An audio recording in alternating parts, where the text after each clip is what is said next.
টানা বৃষ্টির কারণে চট্টগ্রাম নগরের সড়কগুলোর যানবাহনের সংখ্যা বেশ কম দেখা গেছে। ব্যস্ততম মোড়গুলো যাত্রীর অপেক্ষা থাকায় সিএনজি চালিত অটোরিকশা আর রিকশা ছিল কম। এতে ভোগান্তিতে পড়েন অফিসগামী মানুষজন।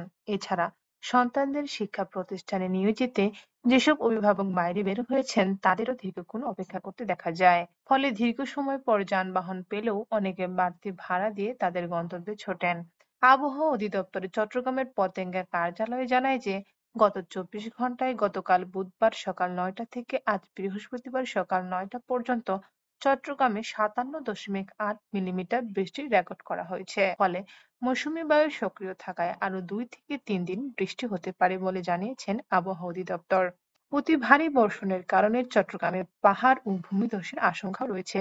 এদিকে টানা ভারী বর্ষণের কারণে চট্টগ্রাম নগরের আগ্রাবাদ বাণিজ্যিক এলাকায় কাতালগঞ্জ জাকির হোসেন সড়কের ইস্পাহানী সি গেট এলাকায় পানি জমেছে। ফলে জমে থাকা পানি পেরিয়ে লোকজনকে চলাচল করতে হচ্ছে।